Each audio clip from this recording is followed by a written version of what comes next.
Recording. Now. Stream. We're streaming. W chat. We're streaming now. Huge, huge, huge, huge. Okay. Oh, fuck. Where's my... Oh, damn it. Holy stream setup. Jesus. What am I doing right now? Shit is all over the place.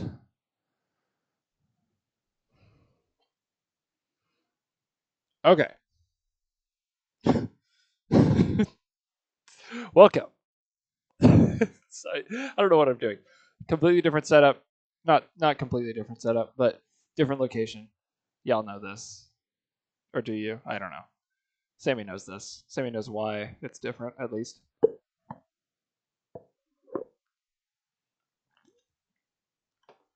We're continuing the BBG.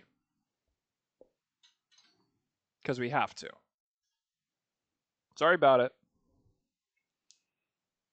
I'm not sorry about it. I love making this shit. I get high. Oh. Yeah, okay, that's fine. Oh. W testing volume.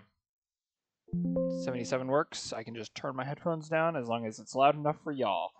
That's really all I need.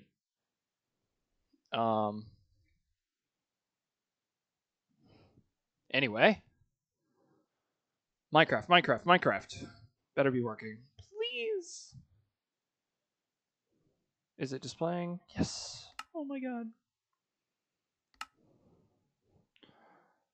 We are working on a slightly different setup today. So if I look to be looking in a completely different direction than normal, or I start lagging badly, why am I... Oh my god, holy frame rate. Oh my god. Okay, it's fine. It's fine, chat. It's fine. Okay. I need more copper. We all know what that means. I must go to the trial chamber once again. And I'm going to bring some iron. And bring some sticks.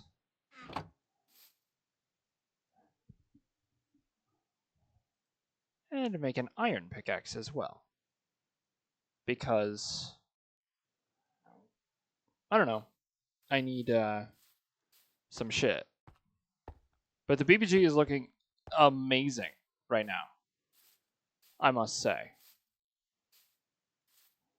I just need to build this center section. And then it'll look so good.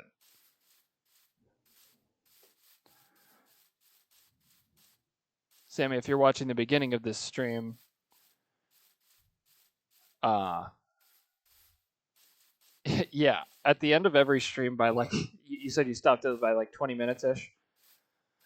Yeah, every stream about at the end, I always like ask you some shit, not to like make you feel bad about not watching it, but I always at the end of them tell you or ask you to like shoot me a text or like whatever, let me know if it like actually looks good or if you have any other ideas about it. So I had just kind of figured you hadn't gotten around to it yet.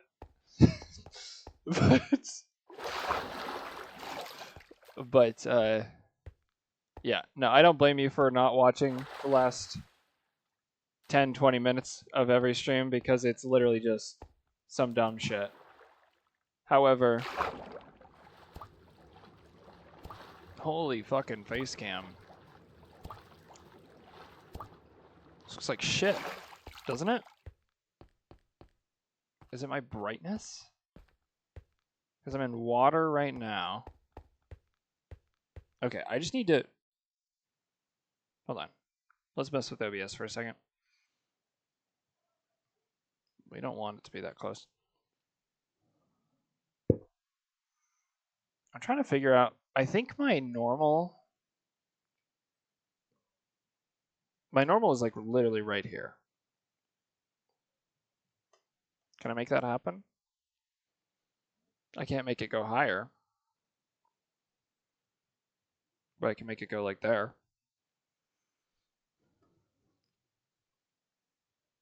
I don't know. How much of a fatty do I look like right now with this lighting? Probably pretty pretty fat. I don't know. Okay. All right. I'm done. All right. Trial chamber. We're going to go get more copper. For funsies. Because we love this shit. And in a little bit, we'll start forensic files. And then it'll be great.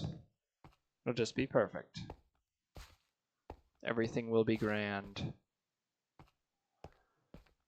I don't know what was up with my phone today, but it was dead ass dying. I wasn't even on it that much, I don't think. But like I genuinely would fuck. I genuinely did not think that I was on it that much. Oh my god, it's literally just zombie after zombie after zombie. Turn that volume down, Jesus.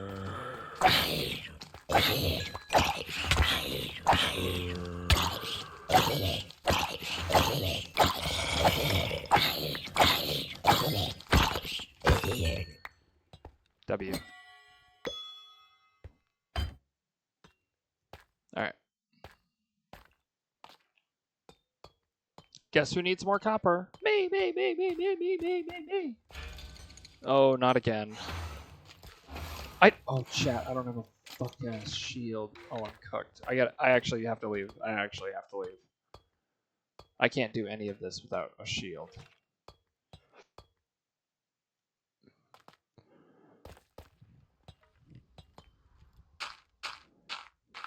Genuine impossible task. All the skeletons are insane.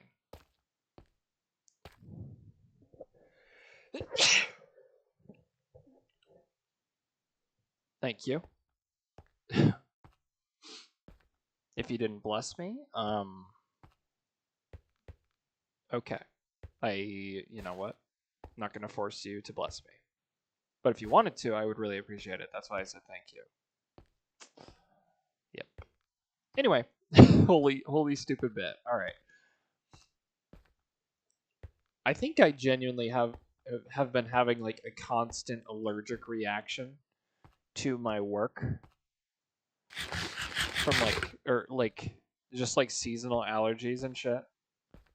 I genuinely think I've been experiencing that every single day for the last 2 weeks. Except for just like some random ass day out of the blue where I'm like totally fine. No runny nose, no need to blow my nose, no sneeze and whatever. I think it's just like when I work with dust a lot, which is fine. It's expected. But like still, kind of sucks low key. Alright. Hello? Okay. Boom, boom, boom, boom, boom, boom, boom, boom, boom, boom, boom. Shield.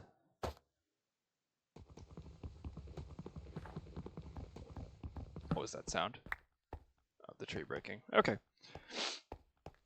Trial chamber. Trial chamber time. Okay. And then we'll put on forensic files very, very soon. Very, very soon. I promise. I just want to get copper first. So that it's just kind of like it's always been kind of scenario. But I will try to fill the air with me talking. Yeah, W workday actually. Fuck. Alright, gotta fight this thing.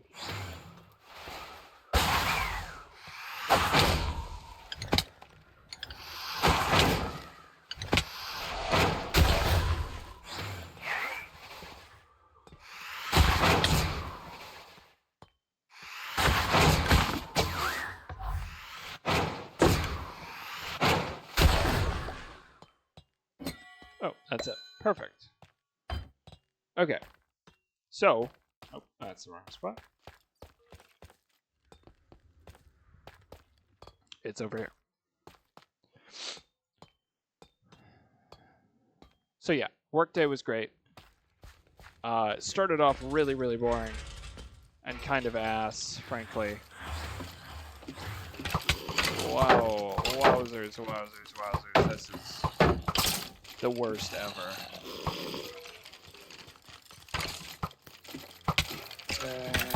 Fucking excuse me? Oh my god. Literally, I think I'd rather kill myself.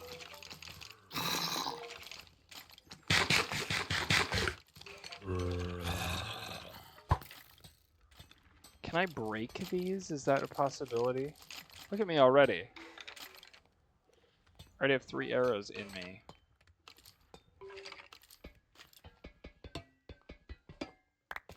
Okay.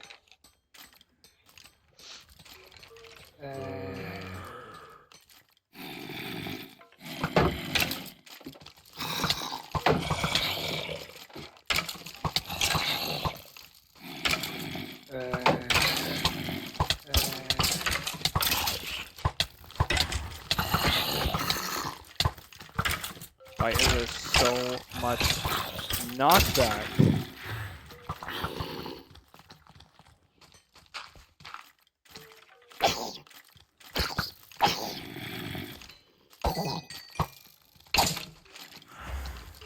Don't back up, you pussies.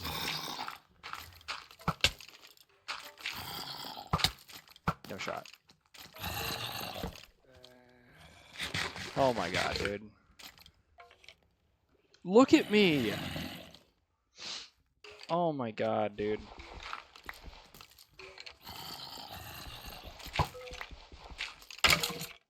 Oh, yes. I needed that.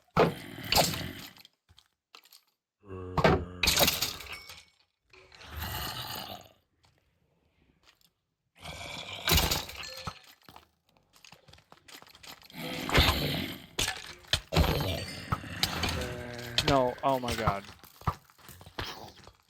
Holy kill myself. Oh my god. This is the worst.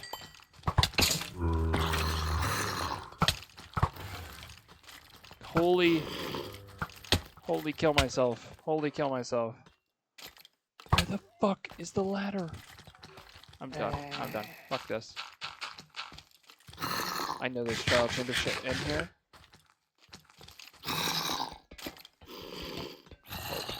Hold on, chat.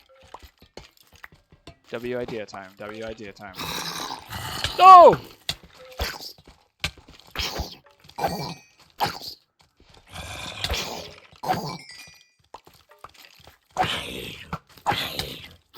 There's no fucking way that there's this. How are there this many? The fuck is this shit? Oh my god, there's no shot. There's no fucking chance.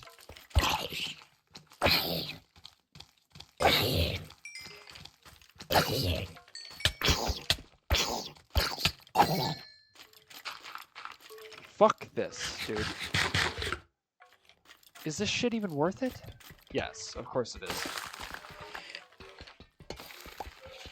The fuck is happening over there?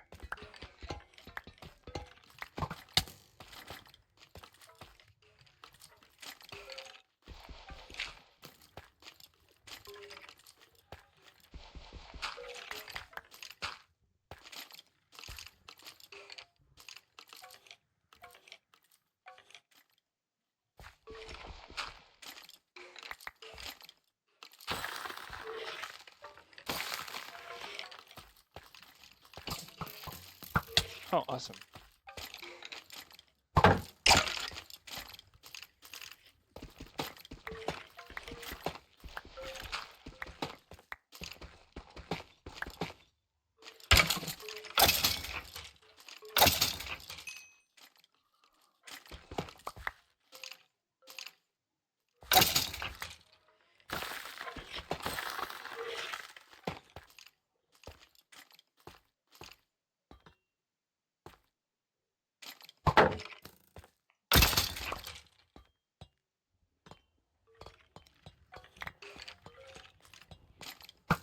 I genuinely might need tons of files to get me through this chat. I'm not even joking.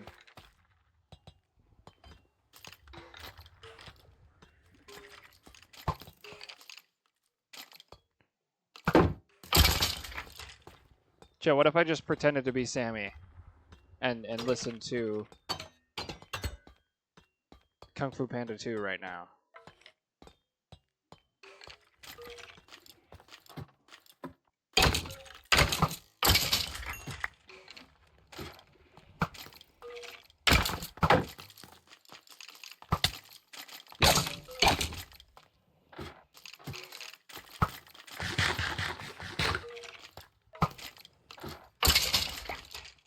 Come on down.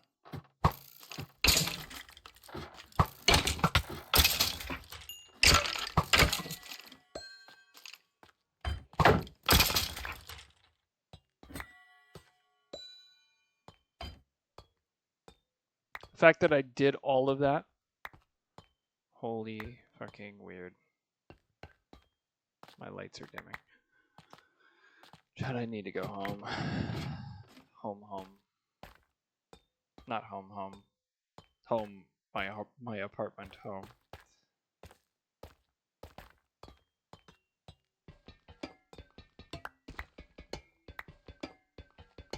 Anyway. Forensic Files very soon. Hopefully the goat makes an appearance. I don't know. We'll see how she's feeling. But it is way later than normal for stream.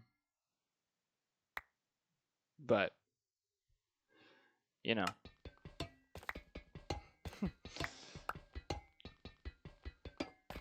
You never know. It is the weekend. People do crazy things on the weekends. Like stay up past 10 p.m. I'm kidding. I won't. Actually, I will. But I will still be waking up at a worse hour than I do to get up and go to work, I think. Which is crazy.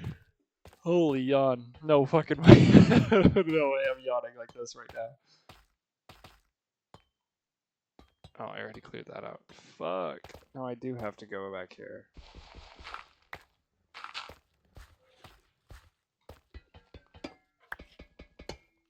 Okay.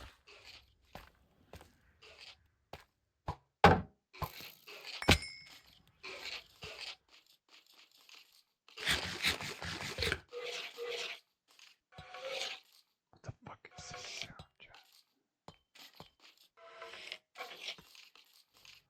Why are they all in snow down here?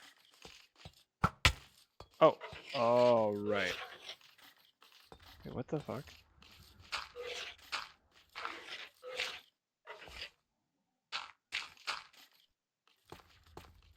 This is weird, chat. I don't like this.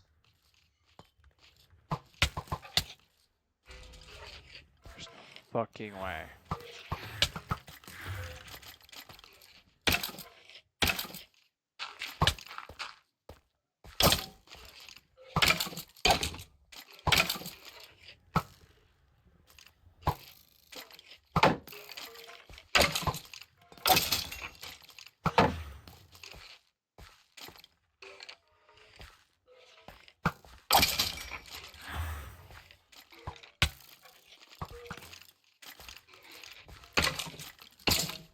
God damn it.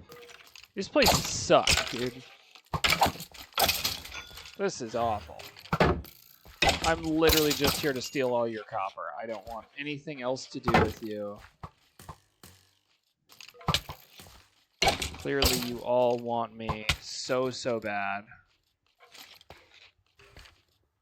Like, who doesn't? Come on. Let's be real. I'm kidding.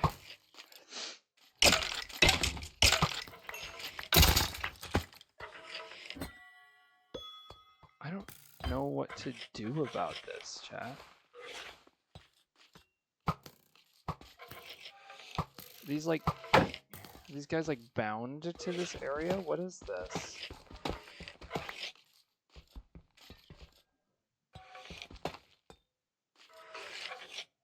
balls. What the fuck? Are y'all gonna move or what?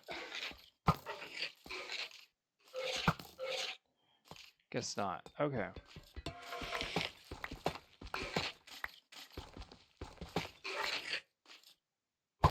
Bad play.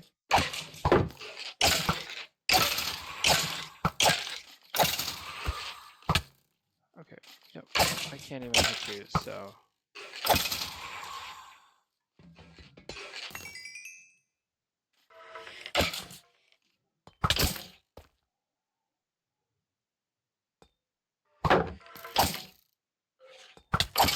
Fuck's sake. Oh, it's making me cold, I see.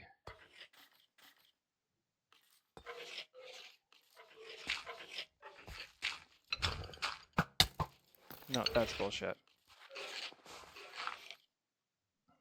It's bullshit and y'all know it too.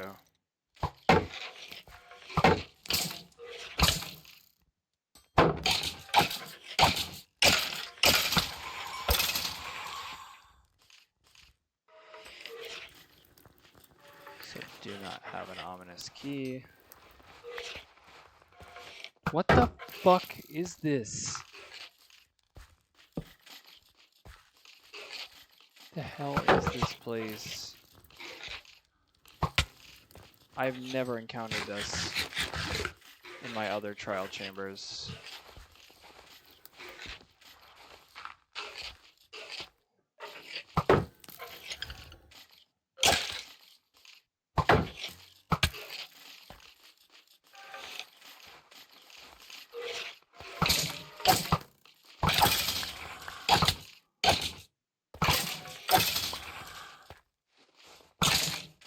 W.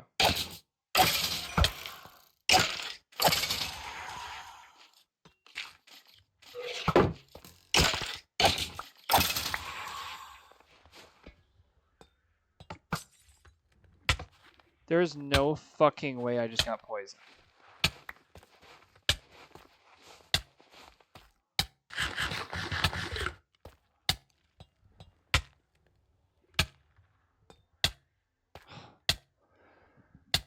Dude. Holy kill myself. Okay. This is great. This is great, chat. You know, we're all here. We're all having fun.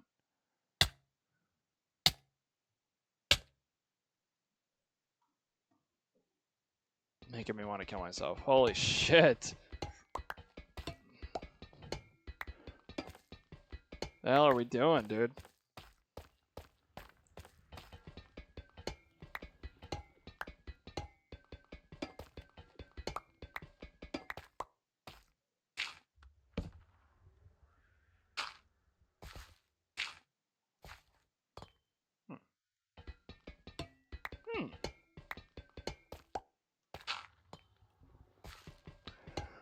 Okay, I think we need to set up forensic files because my cortisol is getting too high.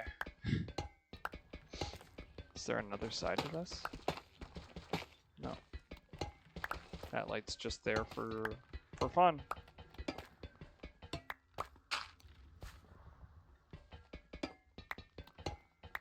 But technically, until... What am I saying? As long as we get the main frame done, we really shouldn't need to come back here, which is awesome, which is really good.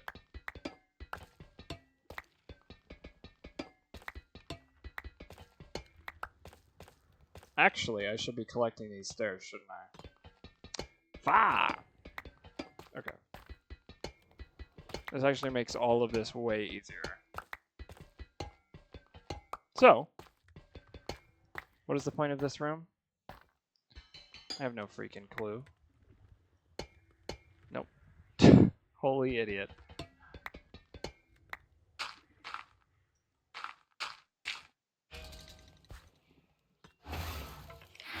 No, I can't do this. Oh my god, I'm gonna die.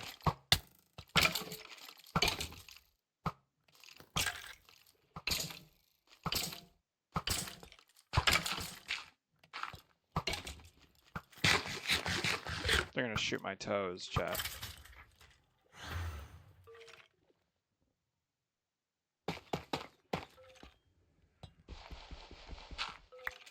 I'm not even full health. Why am I doing this? Like, what the fuck is this?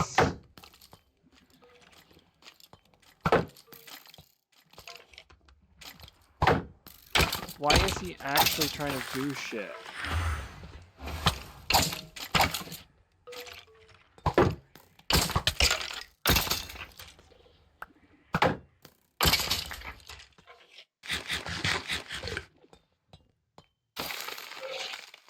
Oh, that's what's happened. The skeletons go down there, become the frozen guys, and then they technically die.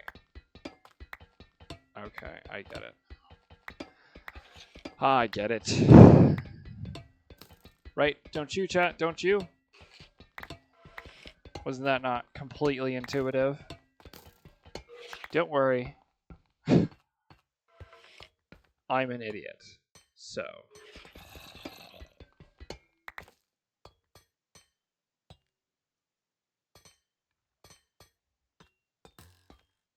Who's still shooting fuck-ass arrows at me?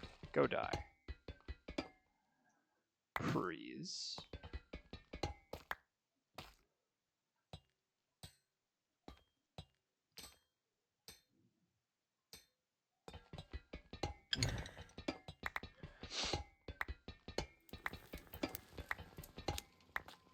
Is it even worth it to try? I mean, what the hell will they give me? There's not even a chance of... What am I even getting? Emeralds, wind charges, and a bow. A shitty bow. I think I'm being cranky because my nose is stuffed. It's okay. It's also getting quite dark.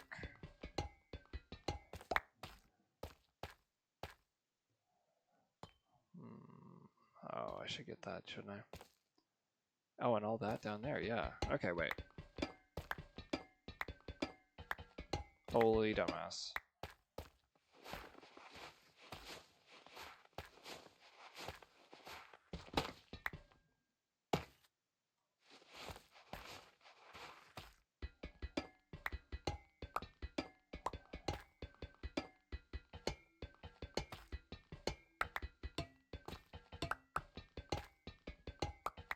Yeah, I really need to stream earlier in the night because it just makes everybody that much more energetic.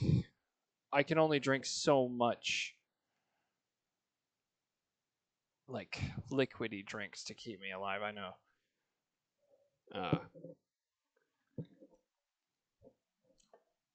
Diet Coke doesn't have sugar, right? But, like, I don't know. My family is not a Diet Coke family. At least not yet. Trust, Sammy. I'm trying to convert them to the other religious belief that is diet sodas.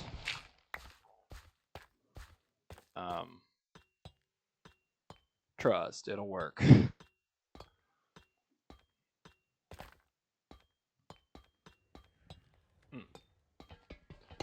I promise. Surely. My promises mean shit. Mm-hmm.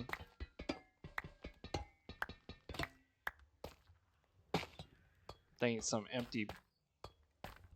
Oh my god. You're telling me... I know that there's mob spawners in here too. That's what pisses me off. What the fuck was that?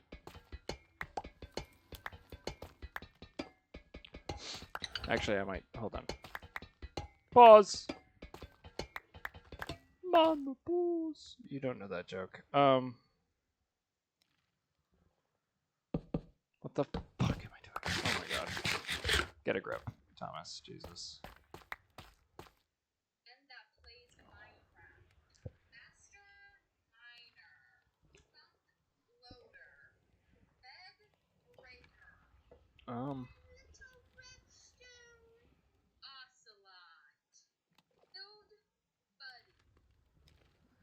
Not funny enough.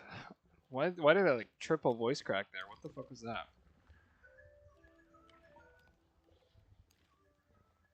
Hmm. That's funny.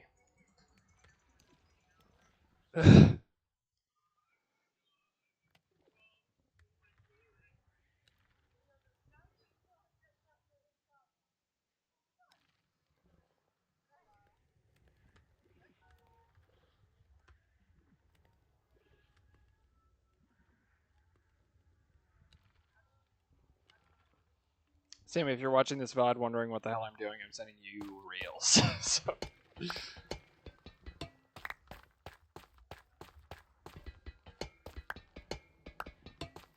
W commitment. No, but I was at dinner with my family, like we always do on like Fridays, if I come home, and my phone was just dead as fuck. Like, holy diamond, but like, I would look over at my phone occasionally, and just see that it's at like 5%, and I'm just like, oh, awesome, I'm cooked. I found my portable charger, but then on the drive home, the portable charger ran out of battery. So, oh god. So I couldn't charge it anymore, but it got up to like 58%, which is like pretty fucking solid. You know, you would think. And then I go drive through, you know, my hometown. And then it's back down to 5. And I was like, I would see that I'm getting notifications, and I'm like, I can't. If there's one thing I'm gonna do with notifications, it's that I need to do all of them. You know, because I enjoy talking to the people or the person, so I don't want it to seem like, you know, I don't know. I guess it doesn't matter. I'm sure it's not that deep, but like, I'm always kind of like, I don't want to try to respond to this and my phone dies, and then it makes me look like I don't care, because I do, of course, but that's always in the back of my mind. I'm like, no, but what if your phone dies? Then you'd look like, you know, whatever. Then I'm just like, I guess I have to wait until I get to my fucking charger. But anyway, wholly off topic, other section. Sammy, if you are watching this, you probably skipped over this because I'm not doing forensic files yet. It's okay. I get it. But if you do hear this,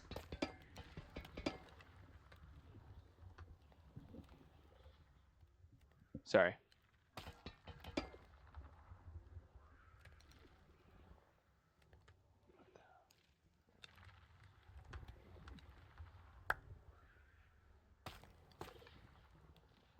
It's the fucking game.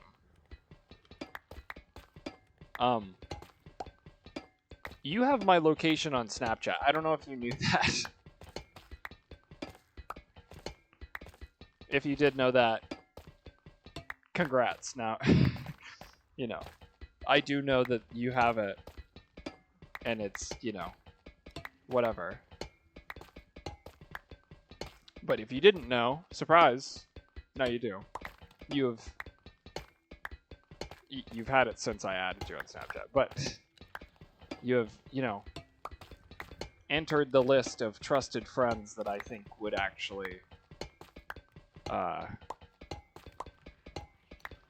I either am comfortable with them stalking me, or I'm like, yeah, they should probably see me, you know, whatever. Because I'm not crazy about my location. It's not like I'm going to crazy places or whatever. And it's also not like I get in super, you know, deadly scenarios or any bullshit like that. But I'm just kind of like, you know, I want you to have my location. Just in case. Just in case some bullshit occurs. Feel me? But I'm just like that. I'm just weird like that. So, I don't know. What the hell is up with this wind in the game? Can't do this. I'm actually kind of surprised that there's no spawners down here. That was the #1 thing I was expecting when I got here. I was like, oh fuck, I'm gonna have to fight like 27 zombies, 18 skeletons, and 32 spiders. Those are all very accurate numbers that I totally didn't pull out of my ass. Okay. I like can't get over the fact that somebody like could be just like behind me.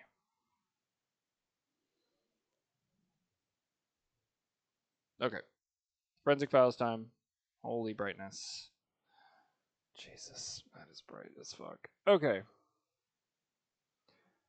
We're gonna go off of the one that it's suggesting me right from the beginning. Holy shit. I'm yawning. Why am I tired, chat? Why am I so tired? It's the weekend. Alright.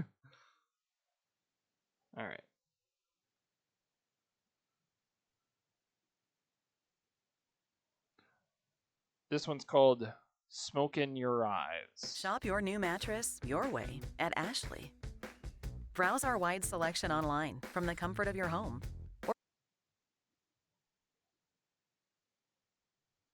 Hairline. Oh my god, that's A suspicious fire swept through an apartment, killing 2 young women. The cause of the fire and the identity of the victims were unclear. But a closer look at the fire scene revealed something hidden in the ashes.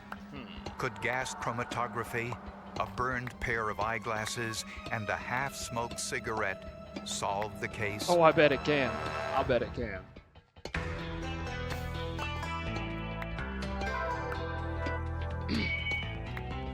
It's good to hear that music after a long day, chat. I'll tell you what. Let me tell you something.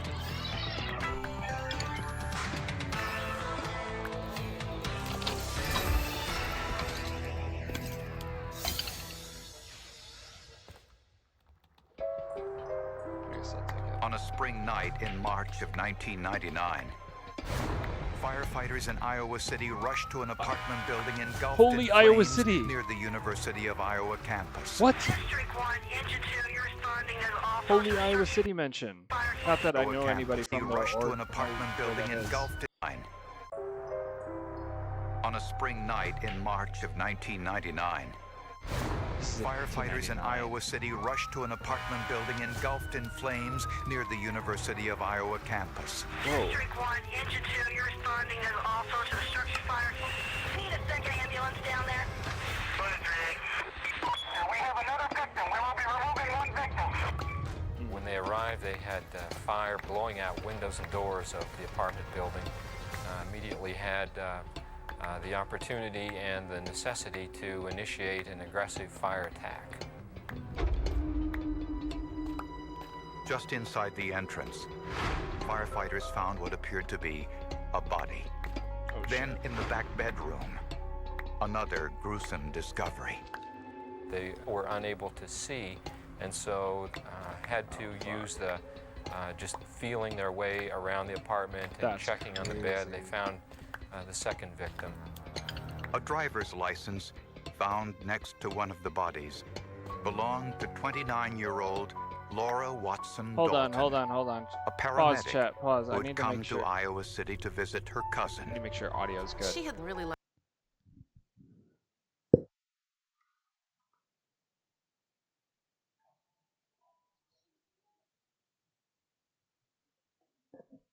of the town, and it was St. Patrick's Day, and that was one of her favorite holidays. And I think because it's don't know a how college this town, sort of a goes. great party atmosphere.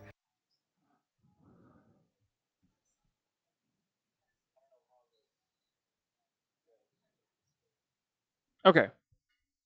Sounds like audio's good. I just wanted to make sure because it sounded a little strange for a sec on my end, so I didn't want to. For St. Patrick's Day, she decided to go My there and bad. visit friends. The second victim All good. matched the description of a woman who had been Thank you for bearing reported with me. missing. Always. She was 27-year-old Maria Lehner, an environmental scientist who was in town on a business trip and was staying at a nearby hotel. We was hoping and praying it wasn't her, but back of our minds, we kind of knew it was. Oh. They had found her blazer in a parking ramp, and it hadn't been driven for a while.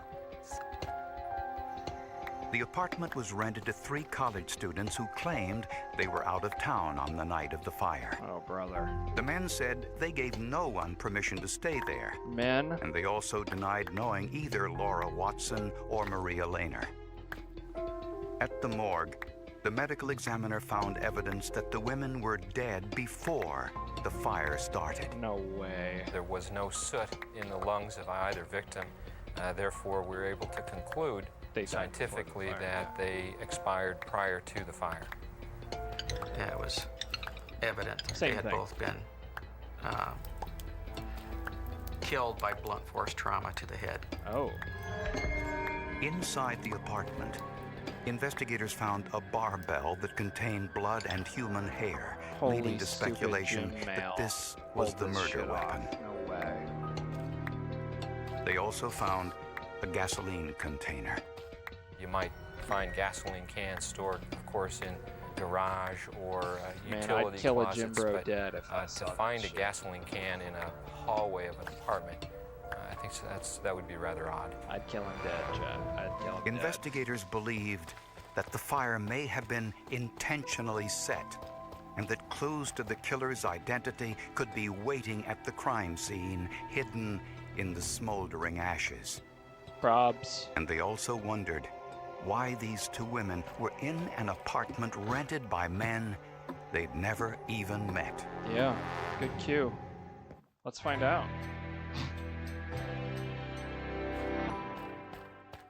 What was that sound? Your job doesn't stop. It was an ad. Neither do we. More than 1 million products. Holy every hell industry. ads, chat. Okay. The lack of soot and smoke in the victims' lungs revealed that the 2 women were killed before the fire started. And when the medical examiner compared the amount of damage between the 2 victims, he discovered something astonishing. The 2 victims were killed on different days. What? It is clear that Laura died in the late hours on Wednesday or the early morning hours on Thursday and remained in that apartment where she died, and that Maria died late Thursday night or early Friday morning in the Oh my god. same apartment. Laura Watson's friends told police that they last saw her in a local bar on Wednesday night, 2 nights before the fire. Laura was talking to a man sitting beside her. And someone that you've had a conversation with that's been kind of interesting asks you if you'd like to, go to another party or go to another bar. Lots of people have done that. And it's a situation where most of us don't think that we're going to place ourselves in peril. Witnesses said Laura left with the man around midnight. He was described as tall, in his 20s, with unkempt brown hair and glasses. Unkept. Yikes, bro. Investigators discovered the same thing happened to Maria Lehner on the following night. The owner of a different bar said he saw Maria leaving his establishment with a man matching the same description. She didn't have as good as judgment as she would have if she wasn't drinking. Maybe he said, hey, there's a party over at this place. You want to come with me? I don't think she ever did it before. I think this is one time, and it was the wrong time. Since the victims had been murdered on 2 different nights, the killer apparently had free access to the apartment and could come and go as he pleased. But the college students who rented it said they had no idea who the killer was. It's got to be one of them. After the last Am I embers stupid? were out, the Iowa Department of Criminal Investigations examined the scene for clues. Investigators noticed a hole in the outside wall of the apartment, and there was a gas container found just inside the front door. To see if an accelerant had been used, investigators placed some of the debris in an airtight container and sent it to the lab for analysis. Criminalists placed an activated charcoal strip into the can overnight, then washed it with the carbon disulfide. The vials were placed in a gas chromatograph mass spectrometer for analysis. And it will separate it out based on the physical properties and chemical properties of the components of what ignitable liquid may be in that sample. And everything flows through the instrument at a different rate, and it'll actually separate out those, and you'll see the individual components of each component of the Components of the components. W. The results were clear. Gasoline had been used to start the fire. No way. Apparently, the gasoline vapors ignited, causing the explosion that blew through the outside wall. Investigators also discovered a matchbook in the debris. The gasoline had to be ignited by something. And so when the fire marshal Freaking matchbook or something. collected a matchbook in or around that fire scene, that was really a fresh Chet, this looks great. I can't matchbook with only one match missing. The fire had destroyed any prints that might have been on the matchbook. Steve Duffy looked through all of the photos taken at the fire scene, searching for items that may have been overlooked. In one of the photographs, he noticed something that looked like a pair of eyeglasses. When he returned to the apartment, they were still there. Good. They were very obviously prescription eyeglasses, and I hoped that I could go back through those prescriptions to find the owners. None of the tenants or victims owned the glasses. Duffy also found a cigarette butt, still very much intact. This cigarette had been smoked, had not been put out, had not been stomped out on the floor. In other words, it was still burning when it hit the carpet. Investigators suspected that the perpetrator lit a cigarette, then started to pour the gasoline throughout the apartment. At some point, his cigarette probably ignited the gases. He received a burn on his nose. He either swatted at his face and knocked his glasses off, or the glasses fell off his face, and the cigarette flew out of his mouth. Now, investigators were looking for a tall, unkempt man who smoked cigarettes and possibly had a burned face. He may also have been missing his eyeglasses. No shot. 1 week after a fire gutted their apartment, the 3 college students who rented it were allowed to return. There were items stolen from the apartment that included a VCR or 2 and some other electronic equipment. Missouri is the getaway that gets you. Find your MO It genuinely at isn't. visitmo.com. It's New Becca. Oh my god. Becca. It's New Becca. Yo, who the fuck cares? Investigators checked local pawn shops to see if someone had sold the stolen goods. And they got their first break. A pawn shop owner recalled buying these items from a young man just a few days earlier. An unkept man? In Iowa, anyone selling to a pawn shop must show some form of identification with an address.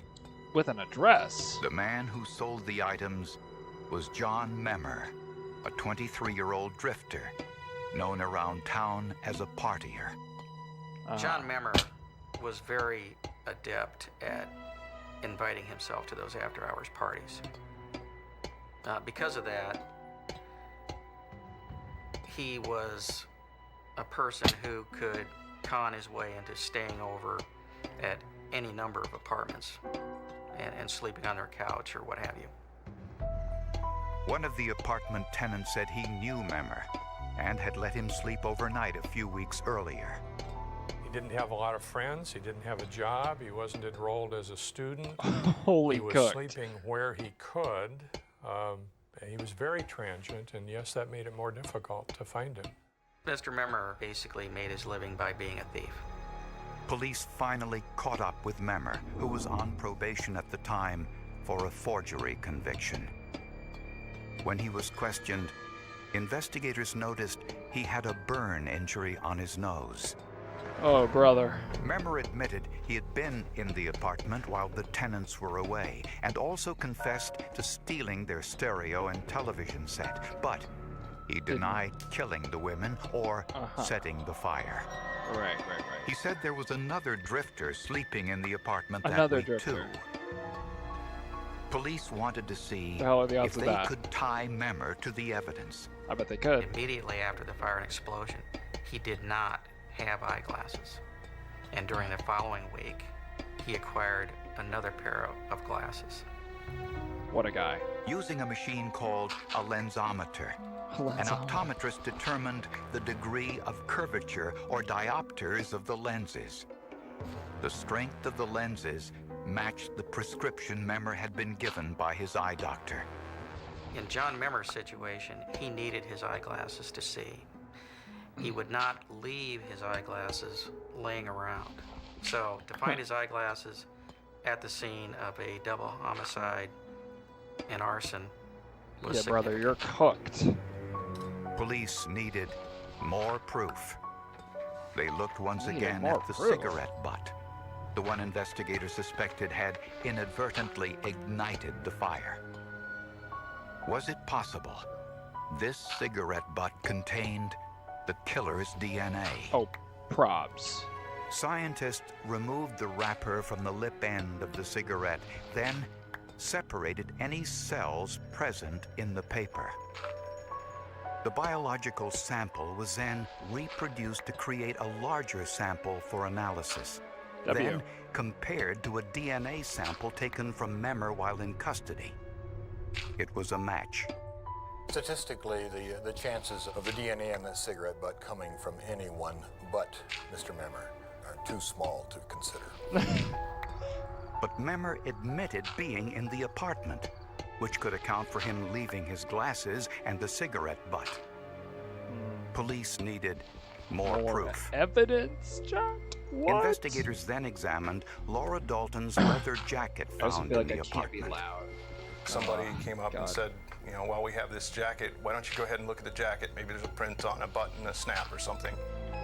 See, I don't know. Criminalist Bessman checked the jacket under a Sunday, though? high-intensity Sunday we're gonna light. go crazy. No prints were found. Then he placed the jacket in a But if you special would, that'd be cabinet awesome. with a small container of I would love that. cyanoacrylate, a What am I compound saying? found in superglue. Superglue. The compound was heated, and the fumes circulated around the jacket for about 10 minutes.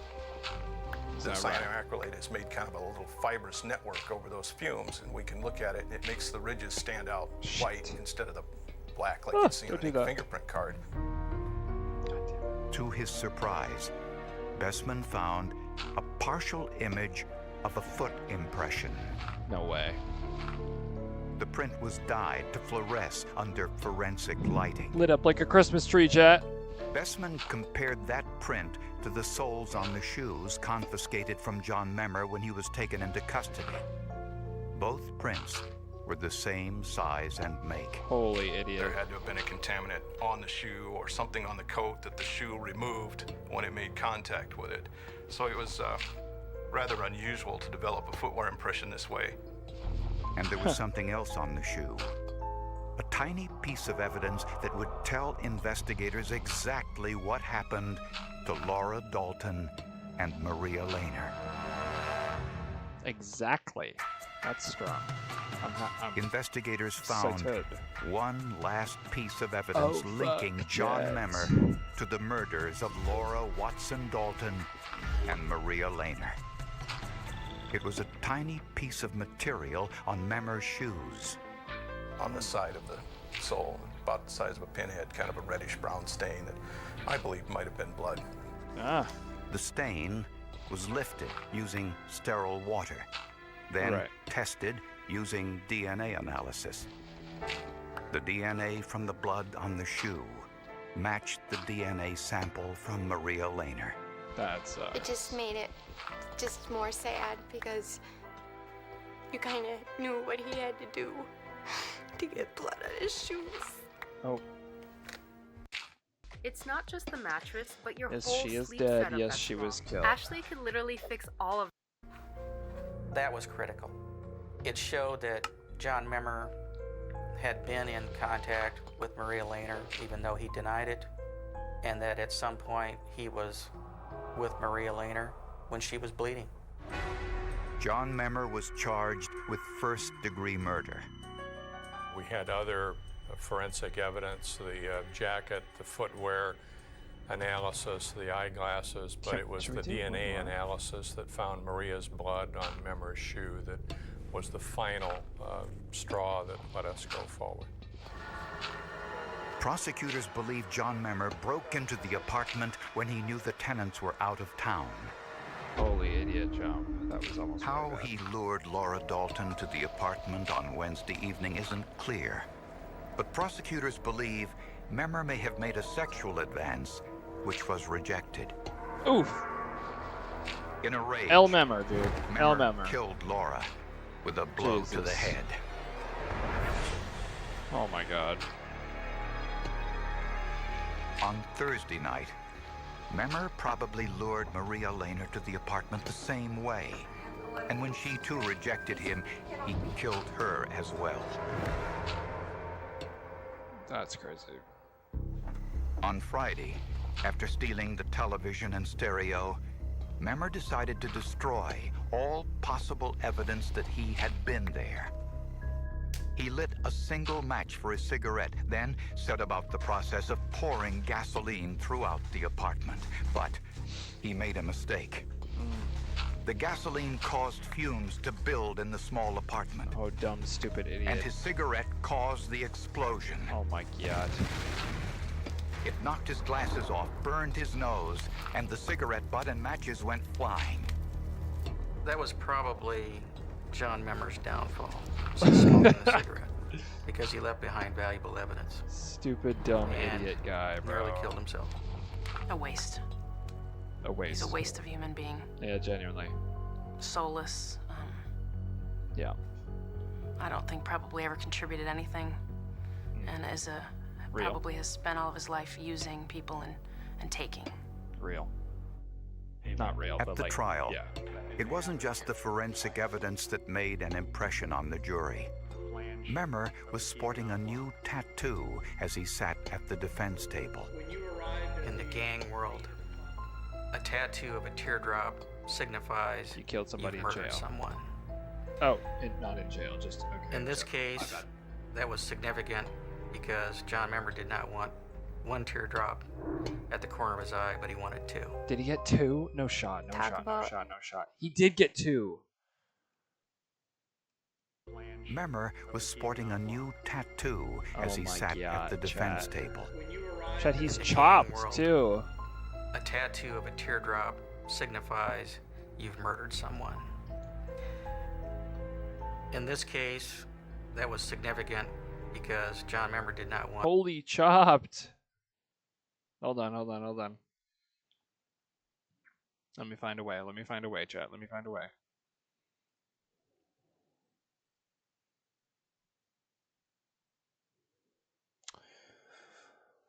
Brother.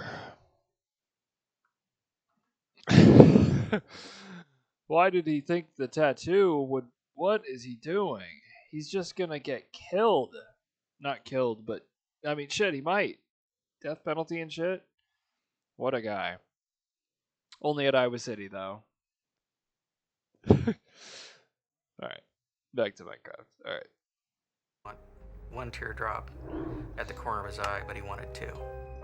What a guy. Talk about not very smart. Talk about a stupid, Going dumb fucking to idiot. the trial with those on his eyes, and the Holy jury dumbass. can see it easily. Genuinely. When I Holy questioned him worst about stupid that at human trial, being he ever. claimed they were for two friends of his that had died in an automobile That's accident. not what... But I think that was pretty powerful, damning evidence.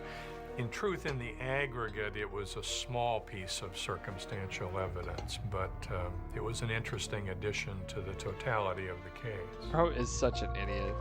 John Memmer was convicted of 2 counts of first-degree murder and was sentenced to life in prison. Maria Lehner's family says it's ironic that science helped find her killer. Ironic? She was a biology major. Oh. She loved science. So knowing that the blood on the shoe and all the other forensic evidence was what put him away, I'm sure she would have thought that was pretty cool. There is no such thing as a perfect crime. There's always evidence left. It's there for the people who look. This was where the evidence led, and it pointed to Mr. Memmer. He received 2 life sentences. John Memmer will obviously serve one of his life sentences here on this earth. If I was John Memmer, I would be worrying about where I'm going to spend that second life sentence. It may be a lot hotter there than the fire that he started. Yeah, that's probably true. That's probably true. L hell in the chat. L hell in the chat. Yeah. That was solid. Chat, that was a good story. How did we not come upon this until now? Okay. This next one, and in Iowa City too, of all places. That I totally don't know where that is, or why I know that where that is.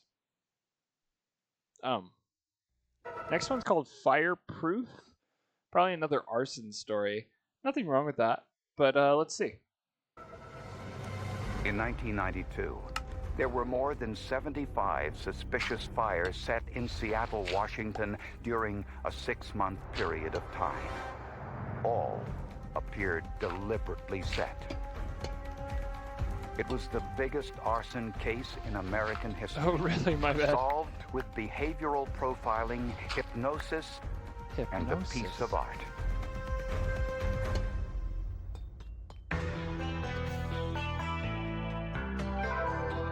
Alright, chat, let's take a look-see.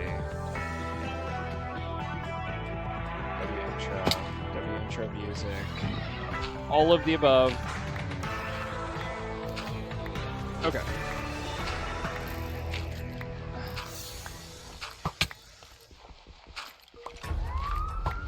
I seriously? On the night of August 9th, 1992, firefighters outside Seattle, Washington faced a disaster.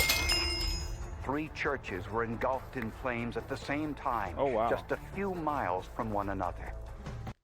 You know you can be vaping formaldehyde, which is used in taxidermy.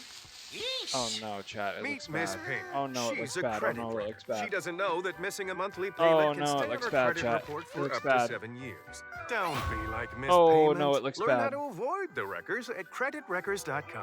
Credit one. Wait. It needs to come to more of a point. More of a point at the top. When we arrived, the fire was probably at its peak.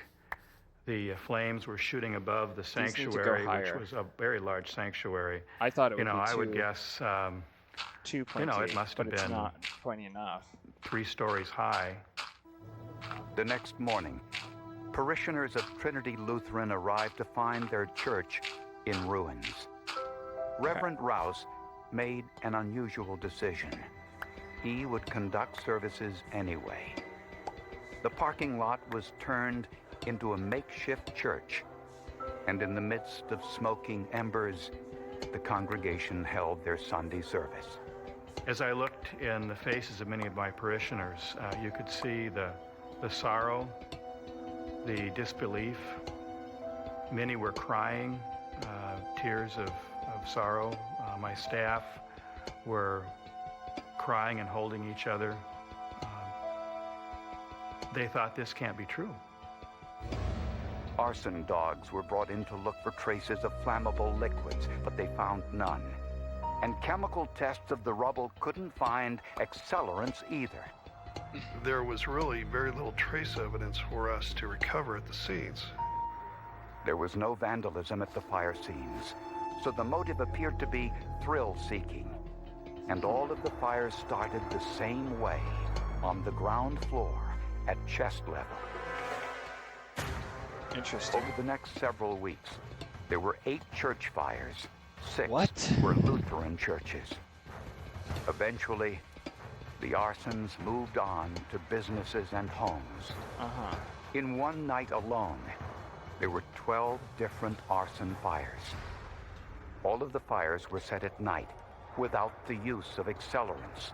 I watched people burned in the middle of the night out of their homes, losing all their possessions, standing literally in their night clothes with nothing but their life left, with their children sobbing. We heard stories about people jumping out of windows or being lured out of windows. A lot of stories about just devastating financial impacts. One victim was inside her home when the fire started. I was just getting out of the tub when I started to hear strange crashing noises outside my house, like glass breaking. I opened the bathroom and there was the front door, and the wall to the left was entirely in flames. It was up in flames. She grabbed her roommate and ran frantically to the front of the house. We opened the front door and the entire front porch is up in flames, so our access to get out was denied. And that was absolutely terrifying. That was when you make those split-second decisions. Am I going to live? I've got to move. The two made it out the back door and were lucky to be alive. From August to January, barely a night would go by without another family getting burned out of their home. What the hell? With each fire, the arsonist was getting more daring. He was becoming very emboldened, and he would actually set a fire, literally looking through the window at the family at dinner. Miraculously, despite extensive damage, no one had been killed. No one until the arsonist made his next move. How's that? In the fall of 1992, residents of Seattle and the surrounding area were under siege. A serial arsonist had set over 25 fires, targeting churches, businesses, and homes. All of the fires were set at night in the same way, by someone igniting buildings at chest level without the use of accelerants. I called our arsonist a guerrilla fighter because he, under generally cover of night, would go out, prowl around, be unseen, hit his target, and be gone basically before his target becomes known to anybody as a fire. He was very, very quick. He was extremely covert. Residents Let's formed not glaze vigilante the groups fucking to protect their Chad. neighborhoods. Local fire companies mounted all-night patrols, but still, the fires continued. The arsonist appeared to be taunting fire investigators. He would draw out the fire department. We would have one fire in one part of town, and then he would go, a fire station would be nearby, and he would set another fire on the other side. So he knew where the fire departments were. Holy fucking A task multiple force people. was formed to coordinate the investigation. They commissioned a psychological profile of their suspect. By interviewing past arsonists and identifying the traits they all have in common, psychologists gain important information about the type of individual who commits these crimes. God.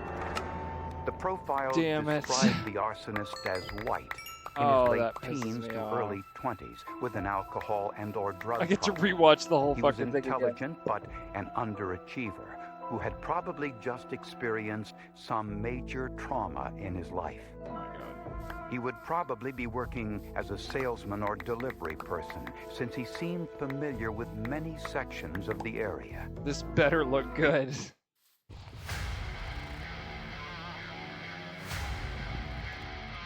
The arsonist left no clues. But 2 months into the fire spree, when he started fire number 28, he got 28? careless. Investigators found 2 fingerprints near the window where the brother. blaze was set. The prints were run through a computer and checked against hundreds of thousands of prints on file. There was no match, which meant it was likely the arsonist had no prior criminal record. 2 weeks later, at fire number 42, he made another mistake. Damn. Urine 42? was found in the snow near the fire. Urine? Forensic Piss, scientists too? carefully gathered the sample for DNA testing. Oh my yet. But since the urine was mixed with snow, it was difficult to isolate any cells for analysis. Forensically, we were told that there were so few cells in there that were capable of extraction that it was not feasible. Months I bet somebody went by, feased it, bro. and the fires continued. The task force No was fees? no closer to identifying a suspect. Oh my God, chat! Can I There say was that? a concern that there were looks more insane. occupied dwellings that were being targeted. That looks awesome. And I mean, a large concern that I'm we gonna were go going to break start these corners. seeing people dying.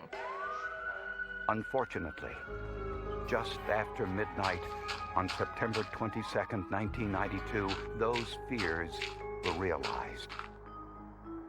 A fire broke out at a senior citizen home that housed more than 400 people. 3 women, all residents of the home, died. Damn. I felt personally responsible for their deaths. No, whether it was true or not. The guilt of that, the misplaced guilt of that, was so severe that shortly afterwards I really lost all will to live. Oh, no. Now, police were searching not only for an arsonist, but a killer. Eventually, the press coverage generated the first lead in the case. A woman called police to say that a well-dressed man bumped into her near one of the fires. This individual stood out to her. Fashion, it was his clothing, the mannerisms, some odors that she detected, both alcohol and an aftershave or cologne. She said the man was intoxicated and had mentioned the fires. She got a glimpse of Does his this not license look plate sick number, as shit? but didn't write it down. I know the copper The is incident happened not perfect weeks earlier, everywhere, but and she had only a vague recollection of what the man looked like. In their desperation, investigators made an unusual decision. They decided to try forensic hypnosis. Forensic hypnosis. After 60 suspicious fires had been set in Seattle, Washington, investigators finally had a lead. A woman near one of the fires had seen a suspicious-looking man who had bumped into her. He was intoxicated and talked about the fires. But this had happened weeks before, and she couldn't remember much about him. So investigators decided to try forensic hypnosis. To bring it Trying to back? find that specific, unique event in her memory that can kind of trigger the rest of the memories to flood out. So it's a relaxation technique. We go back in time with her to this point in time and have her really kind of like watch a movie for us and tell her what she sees. This was one of the first times in U.S. history that forensic hypnosis was used in a high-profile case. And it was risky. Once a witness is hypnotized, most state laws prohibit an individual from testifying at a trial. As the witness keyed in on the alcohol she smelled on the man's breath, it unlocked images from the night of the fire, and she began to remember what she saw.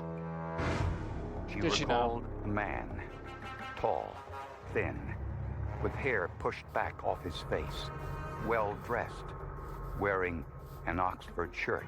Oxford? He appeared intoxicated. And his car, a sedan, possibly blue, was unusually clean. When asked if she could remember the license plate number, she recalled the first letter. I see the letter K. She was asked if she could recall anything else. She said she saw a 4 and an M. W Grandma. That was all she could remember. She was very receptive, a great candidate. Actually, I believe that she probably had a photographic memory. After talking with her after the interview, she has the ability for some recall that most people do not have. And I would probably unique just been of fucking all the lying, interviews I've done. Unless it, There were 500,000 sedan cars in northern Washington that had license plates with the letter K. Hypnotism is weird. So investigators believed that the physical description of the suspect provided by their witness was the key piece of information. To put this on paper, they brought in composite artist John Hines. Hines. He interviewed the witness, who was once again hypnotized. Okay.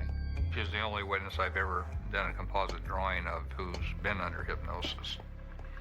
And that was kind of an unusual circumstance. I want to do that. Hines asked her to divide the man's face into sections and try to recall specific details of his appearance. Composite artists categorize the human face by features. There are, for instance, 9 different eye shapes, 5 different head shapes, and so on. Each feature described by the witness is marked on a fact sheet. An FBI facial identification catalog is also used to jog the memory. It contains thousands of pictures of facial features, all visual cues for the witness. Taking a visual image, verbally telling me what that image is, and I'm having to take that verbal description and turn it back into a visual image. And that's difficult. That's fucking... Okay. The stairs, Chet, the stairs.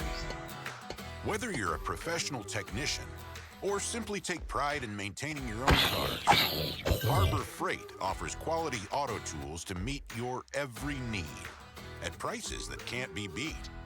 From floor jacks and tool sets to diagnostic scanners, polishers, holy ads. shop Why am I letting supplies, this run? and more.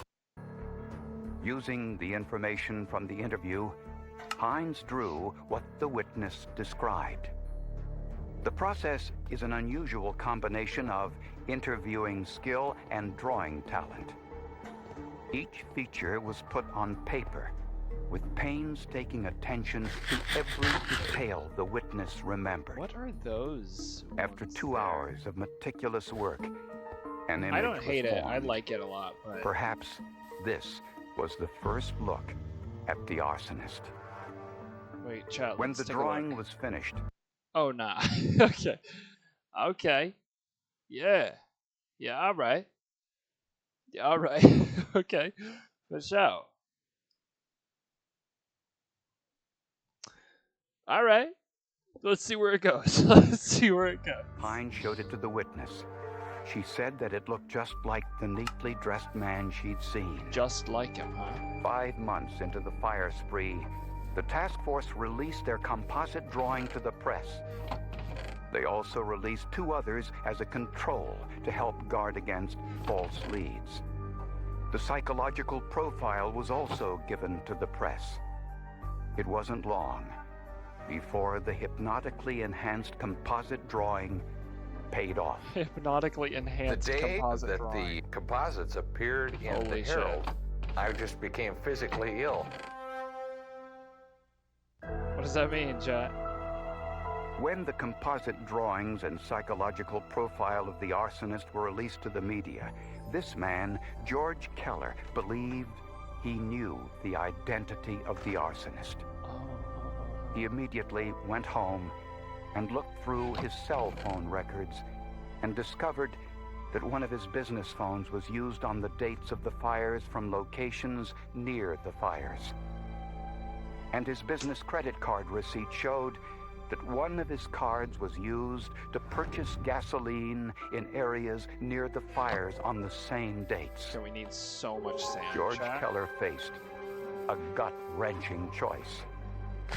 The person using these company credit cards was his son. Oh my God. Who bore a striking resemblance to the Wait, hypnotically wait, enhanced wait. composite drawing. Oh. Yeah, Chad. Fuck, I think he's cooked.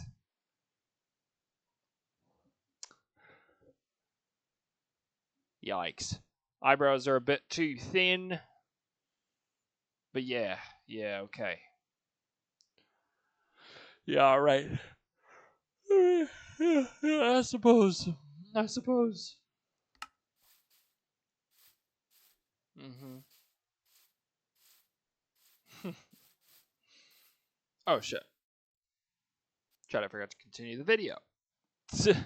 I said, there is a considerable resemblance between these pictures and my son Paul. Then I went through the profile. My freaking son. Because I was looking for a significant personality trait or something that might disqualify Paul. But as I went through all the items of the profile, I couldn't eliminate any. Paul Keller was 27 years old and employed in the family advertising business. Oh my God. He was the oldest of 3 children in a deeply religious Lutheran family, which possibly explained why Lutheran churches were targeted. Paul Keller's sales routes took him all across the areas where the fires had been set. He was I just have a massive ego. certainly emotionally rattled, very upset. But as time went on, we also understood from him and from his wife that Paul's presence in their family had been unsettling from almost the time Paul was born. His father told police that Paul had an obsession with fire.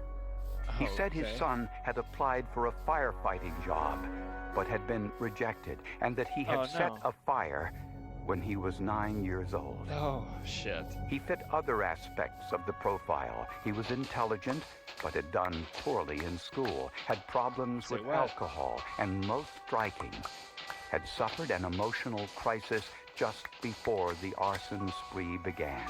How's that?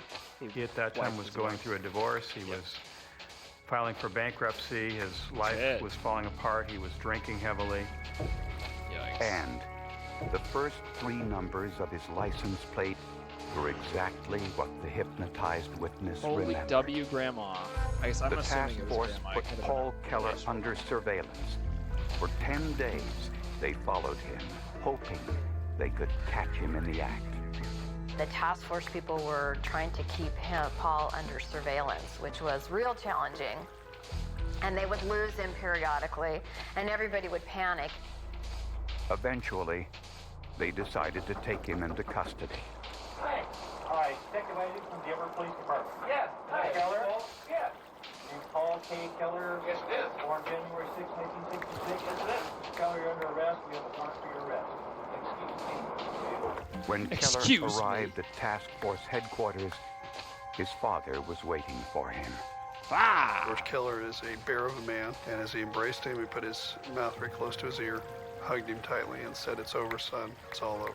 Oh, my ads. What do you think that ad Shop was the new for, arrivals Chad? by Ashley You'll never Lux, fucking where guess. practical prices meet premium style, like plush boot. Dude. I said, it's all over. And I said, the life as you knew it before this morning is over. At first, Paul Keller said he was innocent. Am I going to be okay, or am I just released on my own? Since I never did anything wrong. It's all problems. 15 minutes into the interview, the task force agents complimented him, saying he was the best arsonist they'd ever seen. You guys don't think I'm a new guy, do you? No. I mean, you are absolutely fascinating, sir. No, we respect you for what you've been able to do here. It's amazing. And with that, Keller confessed to setting 75 fires, including the fatal fire at the retirement home. Bro got glazed in the Keller's confession. fingerprints matched the ones found on the window at one of the arson fires. It's like, oh, so you think His I'm the method best? of operation Okay, I'll tell you was everything. surprisingly simple. He just walked up to each site and started the fire with a cigarette lighter. Did you commit this arson? Yes. There, if there was corrugated, you can see where some of it's left. Yeah. I'll do the same thing. That fast. I pulled around and the door was just wide open. And there I was in that state of mind, and I lit a chair and she just went. And that was the only one that I really ever stayed to watch of all. It went real fast. Very fast. It also went to multiple alarms very fast. Very fast. Man. Keller also said he was sexually molested by a volunteer fireman when he was 12 years old. Paul Keller was convicted of arson and murder and was sentenced to 99 years in prison. He won't be eligible for parole until he is 113 years old. Yeah, bro's dead. Again, a word to the victims. All our life, we will be sorrowful for your pain and your loss. We shall never forget to pray for your healing, restoration, and peace. May God in his help, in his grace, help all of us. Paul Keller's Arson Spree was the biggest in U.S. history. Yeah, that's crazy. It's very hard to rationally explain why I did that, because there's no rational reason. I was not angry at Trinity. I was not, but I was very empty. And perhaps I thought that others needed to be Is this as his empty interview? as I was. Oh my god, this is an interview of him in prison. Very helpful to rationally explain why I did that, because there's no rational reason. I was not angry at Trinity. I was not, but I was very empty. And perhaps I thought that others needed to be as empty as I was. But it was not a valid thing to do. And investigators Really? say he may not have been caught if not for the forensic hypnosis and the composite drawing. Do you think anybody ever does that shit anymore? Alright. Next one, called Hairline. Chat, y'all fuck with my hairline? I don't want to hear it. Up next, a What young hairline? man falls ill and no one knows why. Maybe he had been exposed to something through his work. Despite the best of medical intensive care, he dies. Is it accidental? Is it suicide? Is it homicide? But investigators know there must be a clue somewhere. The more we look into it, so the more L bizarre it intro got. music. Wait, maybe not. Wow. The Research Triangle in Raleigh-Durham, North Carolina, home North to many Carolina. high-tech research and development companies. Huge. 30-year-old Eric Miller worked there looking for a cure for pediatric AIDS. Oh. His wife Ann was also a scientist working for a large pharmaceutical company.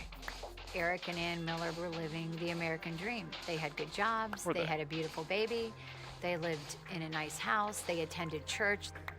Despite a satisfying professional life, Eric developed health problems that some suspected might have been related to his job. He exhibited Perchance. a lot of flu-like symptoms, vomiting, fevers, headaches, and people generally thought that he had a virus or that he had a bacterial infection that they just couldn't isolate. One night, while bowling with his friends, his symptoms were so severe he had to be hospitalized. Ann Miller just said he was pale and white and he was holding a trash can and said he had eaten a hot dog at the bowling alley and felt like he had gotten food poisoning. Eric was put into intensive care, but when his condition improved, he was released. Several days later, he was hospitalized again. This time, doctors found a huge amount of arsenic in his system, well over the lethal level. The urine test from the second hospital was really high. It was sky high. It's tasteless, it's odorless, it's water soluble, can easily be mixed in with food or drink. Arsenic is a poison used in pesticides, herbicides, and insecticides. And they asked him if he knew Yo, of chat, anybody I probably that have had some any arsenic reason in my to- system. I'm not even joking. Arsenic is a poison used in pesticides, herbicides, and insecticides. Yeah, no, I'm cooked.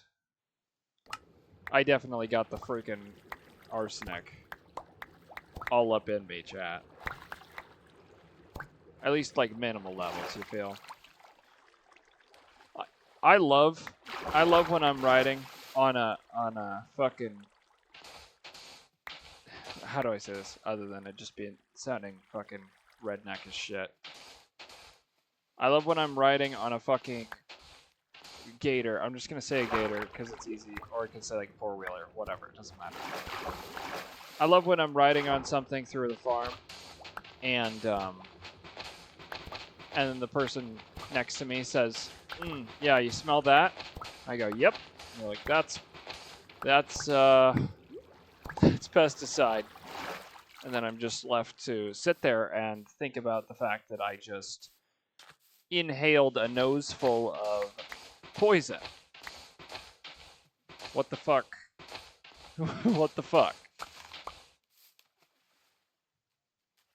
Safety schmafety, dude. But I don't know. I'm having a good time though, chat. So if I get cancer from that, at least I got it doing something that I enjoyed, I guess. I don't know. I'm saying that like this is like a goodbye or some shit. No. Plenty of other people inhale way more of that shit than I do, and they're just fine. Anyway, let's get back to the episode. 2 seconds. 2 seconds, chat. 2 seconds. Decides. And they asked him if he knew of anybody that would have any reason to harm him or hurt him in any way. And he indicated that he did not. Within hours, Eric Miller was dead. No way. Okay, didn't need that. That was scary. It's a very, very painful way to die. Arsenic basically eats away at your body from the inside out. It causes you to have violent nausea, convulsions. Your system starts shutting down. No organ by nausea, organ. chat. I'm good. But where did the arsenic come from? Oh, a check of Eric's workplace showed he had no exposure to arsenic there. We went to the lab and we looked at every chemical in the lab and checked for arsenic. We did not find anything that was arsenic or arsenic derivative. They also checked Eric's home. We seized every bottle of water, every carton of milk, everything that was there. Again, they found nothing. Nothing. So investigators focused on that night in the bowling alley Nothing. when Eric first exhibited What the a stupid extreme symptoms. A witness said Eric had a beer shortly before feeling ill. Eric had commented during the time that the beer tasted bitter to him, that there was a strange taste to the beer. And he went to the bathroom a number of times, and he became so ill that, in fact, he brought the trash can from the bathroom over to the lane where they were bowling. Brother, just go home. Witnesses said Eric's friend, Daryl Willard, Bowling is had given not Eric that the beer. fun. Investigators tried to speak to Daryl about that, but he refused. Daryl said, I can't talk to you anymore. I've got to talk to my lawyer. Then, 6 weeks after Eric's death, Daryl's wife found him on the floor of the garage in a pool of blood, a gun in his hand. My husband just killed himself. Wait, Daryl? Wait. Daryl's wife. Here, investigators tried to speak to Daryl about that, but he refused. Oh my God. Daryl said, I can't talk to you anymore. I've got to talk to my lawyer. Then, 6 weeks after Eric's death, Daryl's wife found him on the floor of the garage in a pool of blood, a gun in his hand. My husband just killed himself. He just what? He killed himself. Okay, and he's inside the home? He's in the garage. He's in the garage? Yes. Oh my God. There was a suicide note tacked. AI viewers, chat. Guess where you can find them? Streamboo.com! To the wall of the garage. Sorry, very serious. Okay, and he's inside. Suicide note tacked to the wall of the garage. I am sorry to leave you, my wife, my beautiful daughter, like this. I have been accused of an action for which I am not responsible. I have taken no one's life, save my own. I love you all. And I think Daryl Willard had to know something about the death of Eric Miller. Yeah, why In would... police work, that's what we call a clue. Chat, why would you kill yourself Police if in you Raleigh, didn't Durham, actually North do Carolina had 2 suspicious deaths. Eric Miller's if you death was didn't know caused by a something about massive it. dose of arsenic. Feel me? 6 weeks later, Is that too much? Eric's friend, Daryl Willard, committed suicide. The two had been together at the bowling alley on the night Eric Miller fell ill. Daryl completely out of character for him, according to everybody we talked to, buys a pitcher of beer while they're waiting for a lane to free up.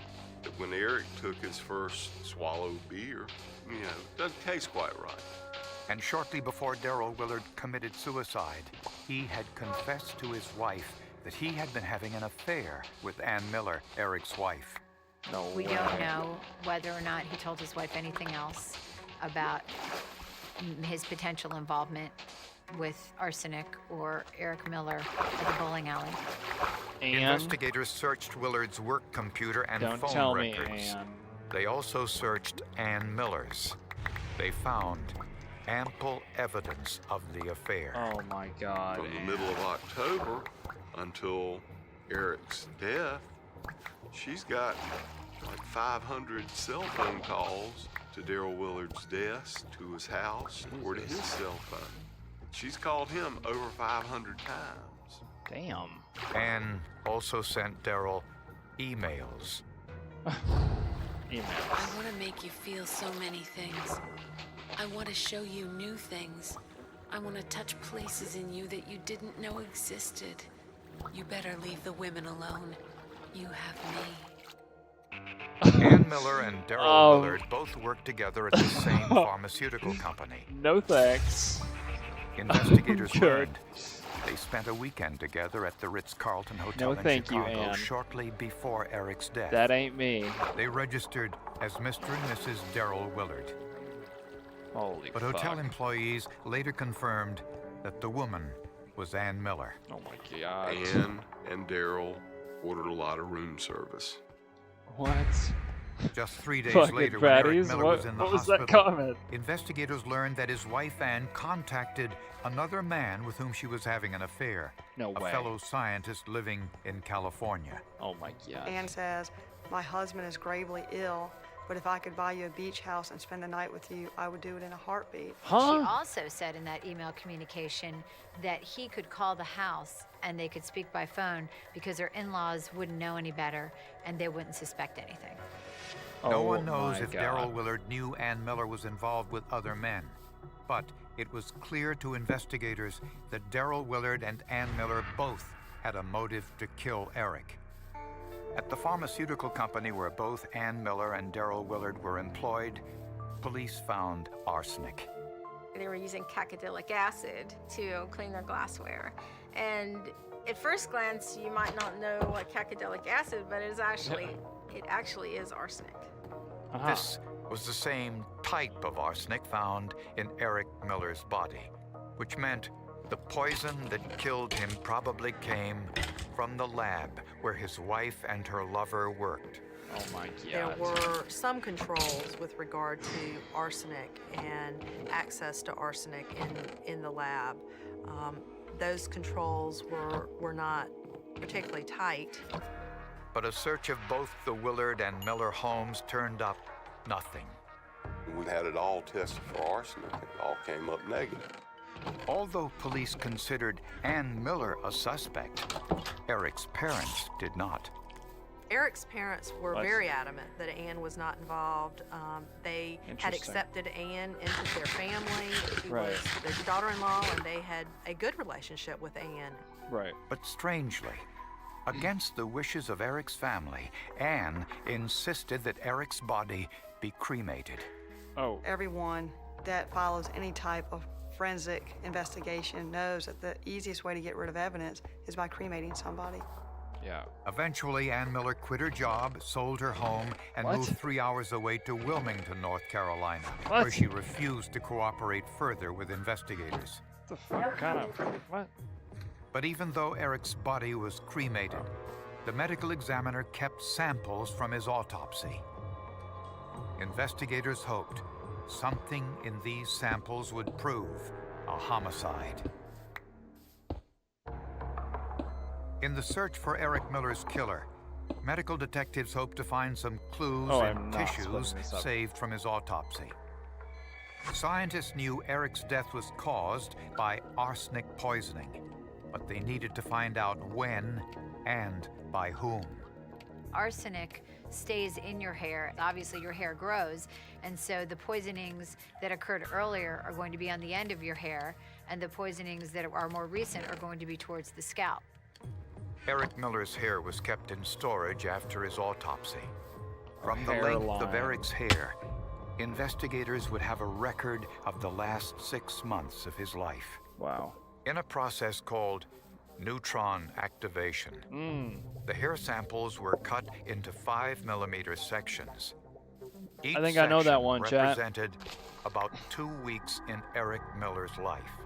You can't take hair and say this person was poisoned on January 12th, but you can take hair and say this person was poisoned during this 2-week period. Each clipping was put into its own vial, placed in a nuclear reactor, and bombarded with radiation.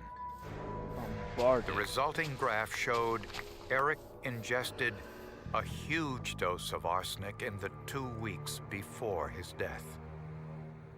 In that 2-week period, Eric complained of severe symptoms on 3 separate occasions. Once was at the bowling alley when Eric was with Daryl Willard. It's my opinion, very strong opinion, that Daryl Willard had actually given Eric a lethal dose of arsenic in that cup of beer that he served to him. Interestingly, witnesses said Daryl knocked over Eric's beer before he could finish it. I think that beer got spilled because Daryl Willard did not want Eric Miller to die. I think Daryl Willard was a good man, and I think that he got caught up in Ann Miller's web, if you will, and he realized what was happening and did not want to go through with that. Shit! Ann told investigators she was at home with her daughter on the night Eric went bowling. He's so But a check freaking of Ann's cell cute. phone record showed something very different. Oh my goodness, At I love about him. 7:20, Ann Miller's cell phone was used in close proximity to the bowling alley based on where the tower was hit. In fact, cell phone records showed Ann actually made a call to her home to check her voicemail. The call bounced off a cell phone tower near the bowling alley. So it put a little bit of a hole in Ann Miller being at home. A couple Holy of days idiot. later, Eric had dinner with his wife alone at home. And again, he got sick. Oh, brother. Ann prepares a meal and serves it to Eric. And that night, about 2-3 hours later, Eric has a recurrence of the same symptoms that he had the night of the bowling alley. Oh my goodness. Again, Eric was rushed to the hospital, but this time, he was dead within 16 hours. We have put it enough together to say, in all reasonable probability, Ann Miller and Daryl Willard conspired to kill Eric. But the other shocking piece of information that came from the analysis of Eric's hair was that the poisonings had been going on for months. The testing showed that Eric Actually, Miller not that heavy. had been poisoned multiple times, and they were able to isolate, I believe, 3 times for certain, but multiple times over the 6-month period previous to his death. But if she wanted him dead, why take so long to do it? There were a lot of theories about this. One was that she was torturing him. The most obvious one that I think investigators kind of settled on was that she wanted to create a pattern of him appearing to be sick. So when he finally did die, nobody would suspect poisoning. But investigators had a problem. They knew what caused Eric's death, and they knew when he was poisoned. But proving who was responsible would be another matter. Really? I didn't think that would be the hardest part.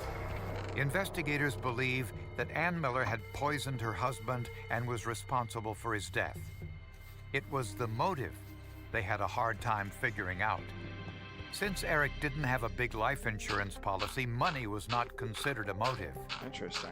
The only life insurance was in the amount of $100,000. Investigators believe Ann's lover, Daryl Willard, Daryl, may have been involved in putting arsenic in Eric's beer at the bowling alley. Right. But they're convinced it was at Ann's direction. I think Ann Miller was driving the train. Daryl Willard was a yeah, passenger. He was not making these decisions. Definitely and not. he was a victim, just like Eric Miller. They also believe that Ann put arsenic in Eric's food, the last meal he consumed before his death.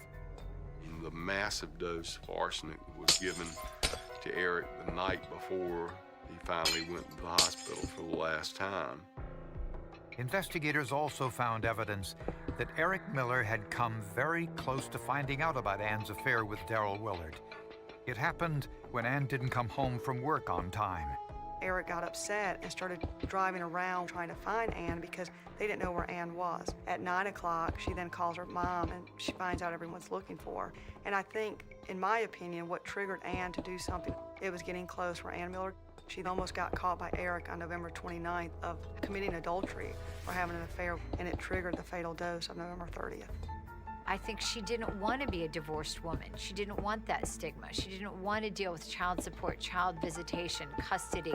As a widow, she got sympathy, and she didn't have to deal with all of the messy stuff that comes along with divorce. Before his Holy death, shit. Daryl Willard made an offhand comment to investigators that made it appear he knew he'd been set up. I said, Daryl, I think you're being used. I think a woman's using you. Said, what the hell And I else is think, new? You know, it'd be in your best interest to cooperate with us. And the only thing he said was, yeah, and she's doing a mighty good job of it. The very next day, Willard committed suicide. That's crazy. I mean, you had the scientific evidence, and that was hard and fast, but you needed a witness. You needed somebody to say, Ann Miller did this. Daryl Willard, he was the only witness that could testify against Ann Miller and could give them the information that they needed to arrest her. So prosecutors asked the North Carolina Supreme Court Actually, will to this glass force even look Daryl good? Willard's lawyer to reveal Yeah, actually, what this will Daryl look told great. him about Ann Miller's involvement. Client confidentiality is one of the most important parts of our system. The judge studied the case and ruled that a small portion of what Daryl Willard told his lawyer was admissible in court. In other words, the attorney can talk about what his client told him if it involves a third party who might have committed an egregious crime like murder. Daryl Willard told his lawyer about a conversation he had with Ann Miller in a parking lot just after Eric's death. The attorney stated that his client, Daryl Willard, told him that Ann Miller went to the hospital on that first hospital stay, took a syringe, and injected something into Eric Miller's IV, No which shot. presumably was arsenic. More arsenic. He then stated that he asked Mrs. Miller why she had done this, and she replied, I don't know. What? Killers all share one common bond, and that is they are arrogant. They are in denial that they're doing anything wrong. This person's in their way, they're messing up their life, and they want him out of the way. And that's it. It's very simple. With a search warrant, investigators found a love note Ann had written to Eric around the time the poisoning started. Some believe this was the beginning of the cover-up. Others think it's a look into Ann's soul. There once was a girl who knew little of sharing, little of caring. She knew how to love, but not unconditionally. She knew little of giving and nothing of sacrifice. She lived in her own world, and then you entered my world and changed everything I knew. There is nothing I wouldn't do for you. Uh-huh. Ann Miller's a psychopath. She suffers from the malignant narcissism that, you know, to her, the whole world revolves around what she wants, what she needs.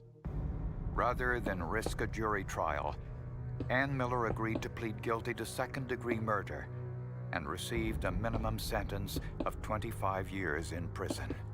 It's one of those cases where you are left with as many questions as answers, and so that can be very difficult, not only for the prosecutor, but certainly for the family members, as you don't get the why. Even though Ann Miller tried to eliminate the evidence through cremation, it only took a single strand of Eric's hair to chart months of deception and the final act of murder. And to think that a record of this poisoning was just kept in one single strand of hair is pretty unbelievable, pretty amazing. People can think they can get away with murder, but technology is going to bite people. This is my first homicidal arsenic poisoning, and I hope it's my last. It's just, you have to look for truth and justice. There's one way to look at it. You never give up the fight. Good episode, honestly. Okay, no outro music. That's kind of a shame. I think it's time for music. We have I don't know if I can do like Nintendo music. I feel like I just have to keep with Pokemon Jazz. If you're thinking of going back to school, you gotta listen to what University of Phoenix has to offer you. At University of Phoenix, your tuition rate is locked in from the day you enroll until you graduate, so you always know what to expect. Visit University of Phoenix to explore your options and learn about online Don't degrees. go there, bruh. You get fucked up. Or something. Alright.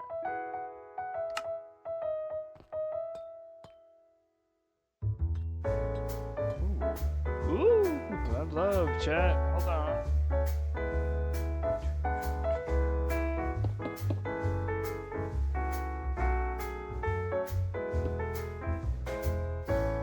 Wait, oh shit.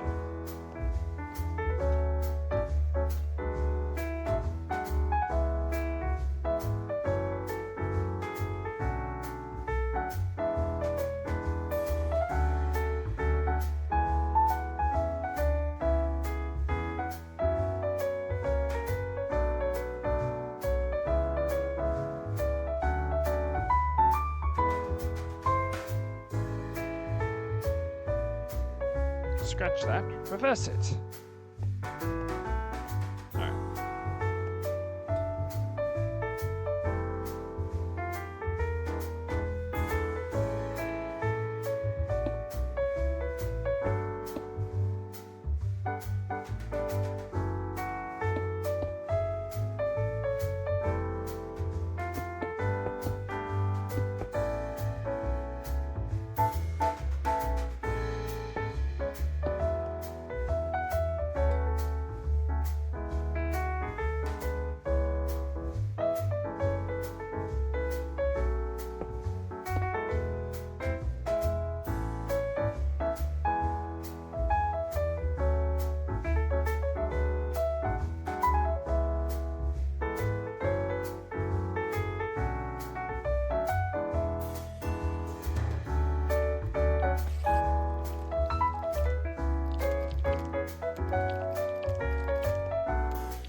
It's unfathomable.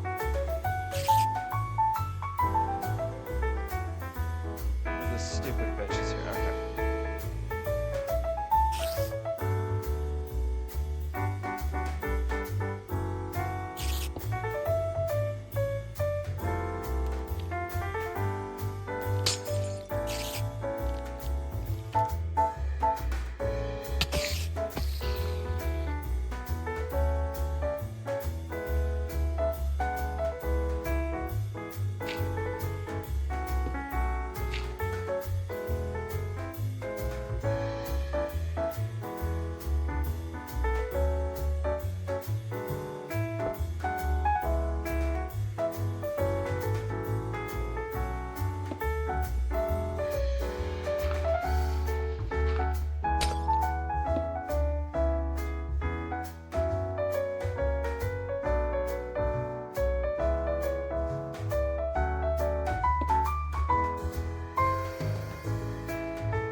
These ones are easy.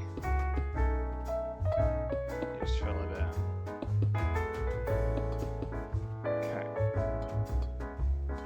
I think, chat, we're gonna call it.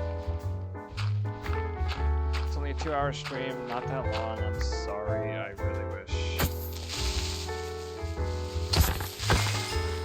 You have no idea. It is coming together, chat. I swear to God, on everything I love, it is coming together. I hope you see the vision, but pause the music. I hope you see the vision. I think it looked great. At least the frame so far looks really, really good. So anyway, quick stream, 2 hours. That's like, not even. Oh, that's not even like. Well, that is a quarter of a Sammy workday, or technically also a quarter of a me workday. So anyway, I think we're gonna call it there. Kind of a shitty stream, different setup. Yeah, good though. We made progress. We got glass. We finished the frame. Frame looks good. Then the big part when we finally have to go get all of the plants and bees, more importantly, for the BBG. That'll be lovely and fun and cool. But it'll be fun. I'm excited to learn how to transport bees. That'll be a first for me. So when we get there, it'll be a lot of fun. Probably by Sunday. But tomorrow night I might stream as well. I don't really know what time. Probably around 9 again, unfortunately. So okay. Well, I'll see you at the next stream then. Probably. Maybe. Maybe not. I don't know. All right. Bye.